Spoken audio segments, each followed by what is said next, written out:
Welcome to the podcast. If you'd like to listen to an ad-free version of this episode and all of our episodes, then search True Crime Today Premium Plus on Apple Podcasts and press subscribe. That's our premium channel where all of our ad-free and advanced episodes live, all in one place. True Crime Today Premium Plus. Search it on Apple Podcasts and press subscribe. Even try it for 3 days free. The evidence is gone, but the nightmare continues. Welcome to Hidden Killers with Tony Brueski, featuring former prosecutor and defense attorney Eric Faddis.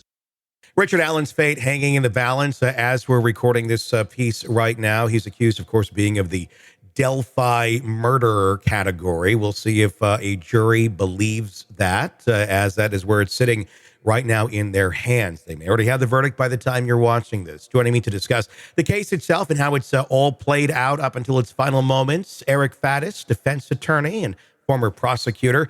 Let's just kind of do the overview. Both sides have had a chance to now close their arguments, give it over to the jury. Let's start out here by talking about the prosecution of Mr. Richard Allen in this case, from what we knew before going into court to what we know now. How is it read out to you?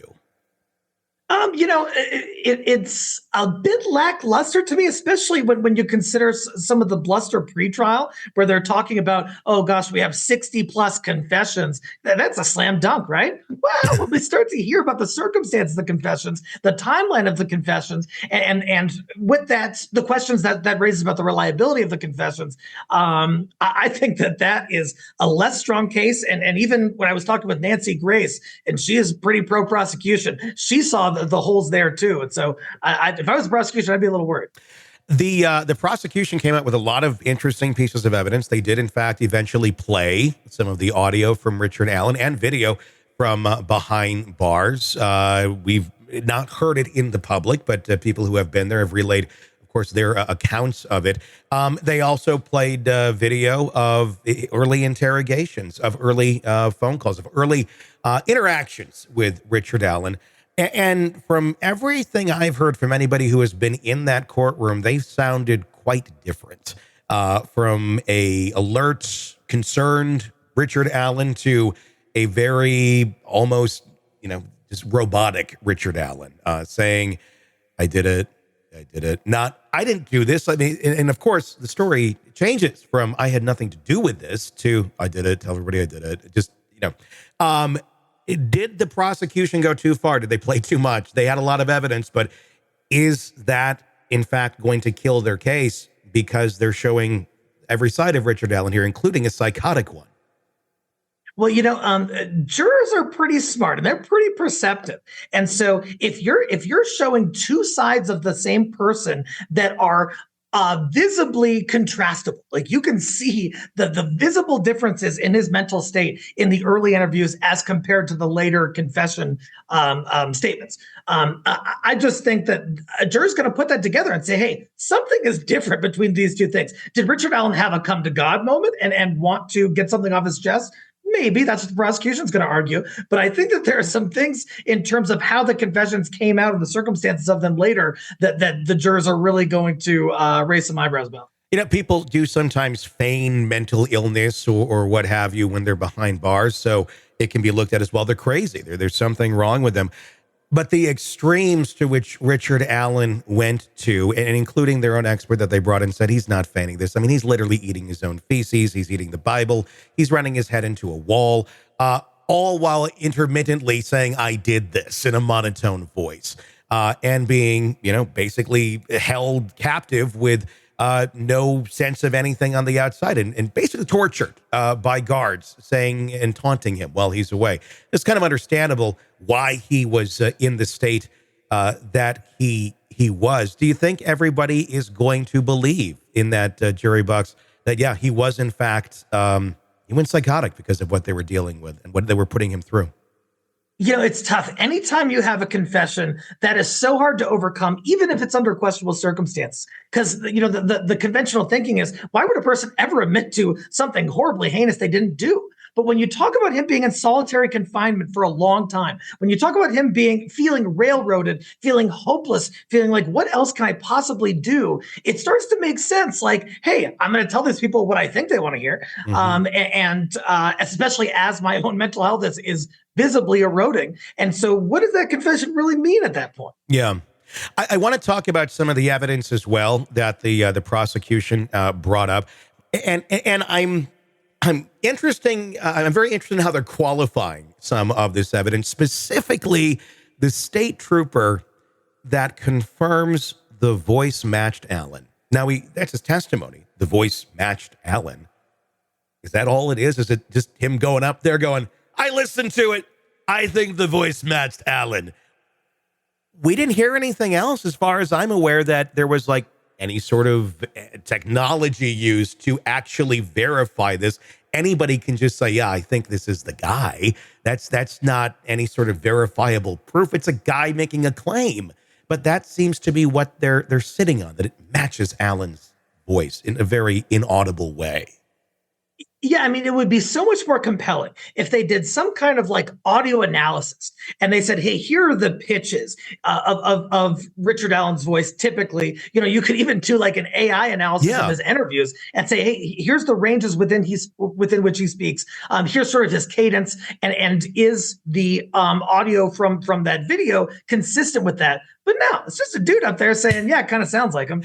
And that's what amazes me. And that's just kind of like what they're resting on. I've never seen it where it's like this guy, and they're using it in a very technical way, though. It's a voice match.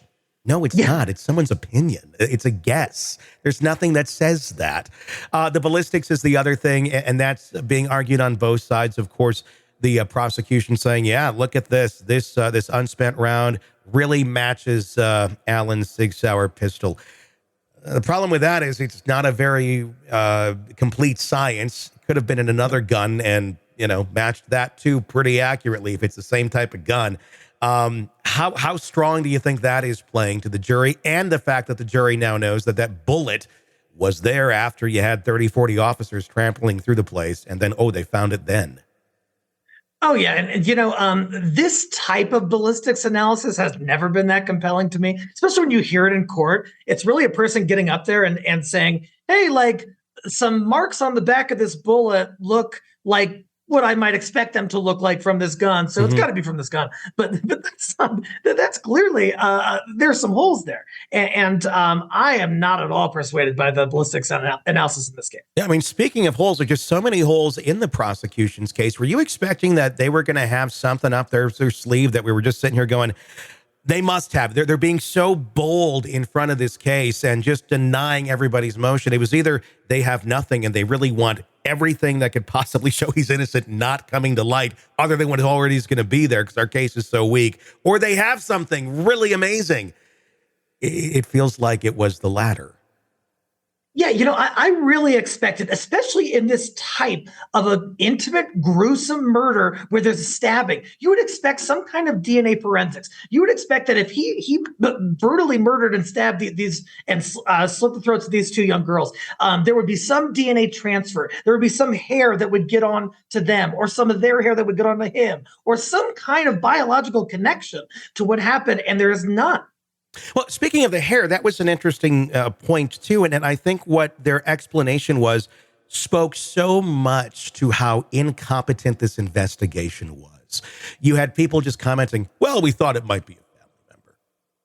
Everything's up for grabs in a murder investigation. There's no, well, we thought maybe. That just makes sense. No, what the hell is that? Where there was so much of that in this investigation, because they did find some hair on the girls, but they tested it far later.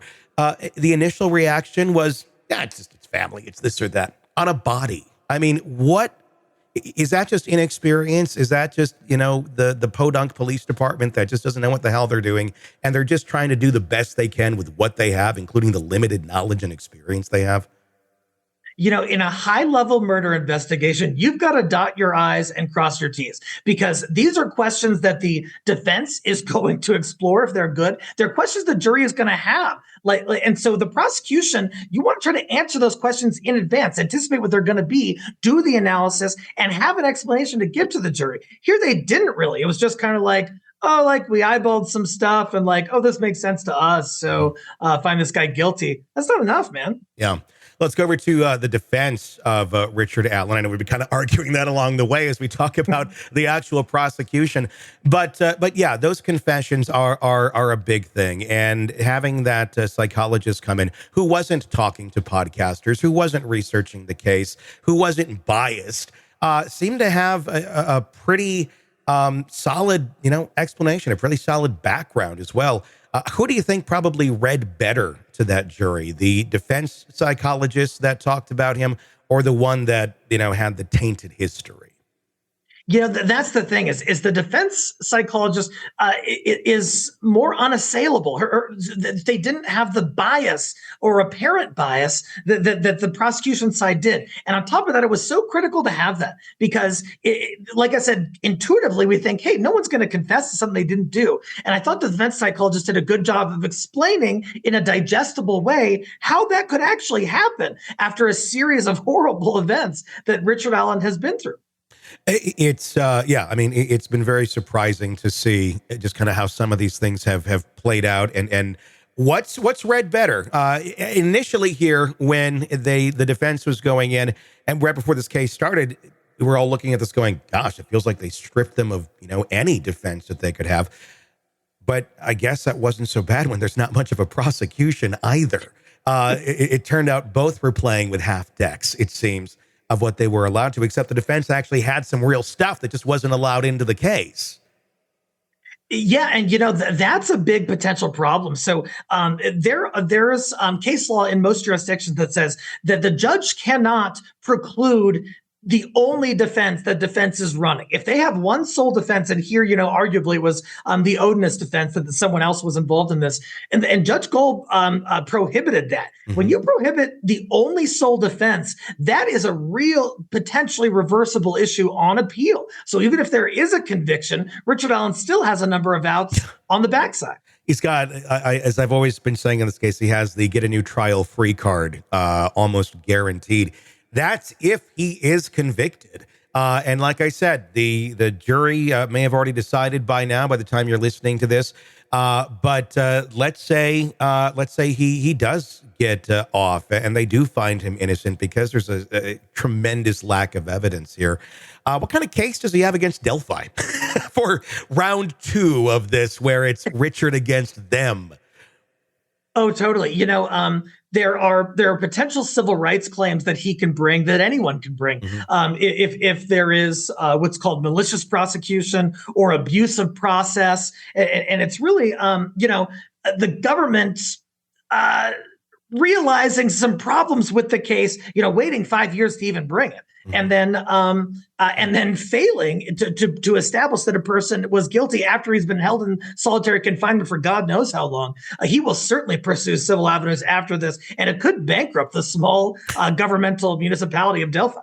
It has echoes of the case out of Manitowoc, Wisconsin, the Making a Murderer documentary, Stephen Avery.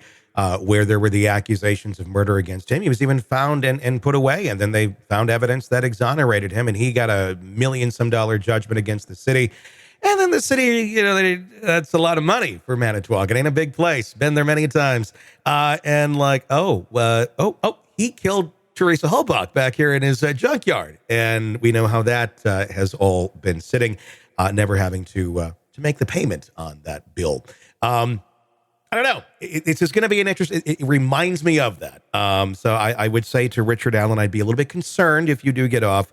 I'd be just kind of getting out of Delphi, maybe do the lawsuit from a distance. I don't know. It just seems like there might not be a lot of up and up police work going on his part there. You bring up an important point because, we think that, if someone is wrongfully accused and then they bring a civil lawsuit, they're allowed to do that and it's cool, whatever. But the reality is that the government's not going to like that. And they might find some other way to go after him if he tries to poke the bear. So on the balance, is it better off for him to just go on about his life if he is acquitted? Maybe. You make a very good point. That may be the best option. Welcome to the podcast. If you'd like to listen to an ad-free version of this episode and all of our episodes, then search True Crime Today Premium Plus on Apple Podcasts and press subscribe. That's our premium channel where all of our ad-free and advanced episodes live, all in one place. True Crime Today Premium Plus. Search it on Apple Podcasts and press subscribe. Even try it for 3 days free. Let's be honest. Nothing kills the thrill of a good murder mystery like a commercial for laundry detergent. It's like someone slapping a closed sign on your favorite dive bar. But you're not here for that, are you? You're here for the good stuff. So ditch the ads and upgrade to True Crime Today Premium Plus on Apple Podcasts. With True Crime Today Premium Plus, you get your crime straight. No chaser. Commercial free with extended interviews and early access. It's like getting the bartender's special when the bar's already closed. Search for True Crime Today Premium Plus on Apple Podcasts. Subscribe and drink it all in.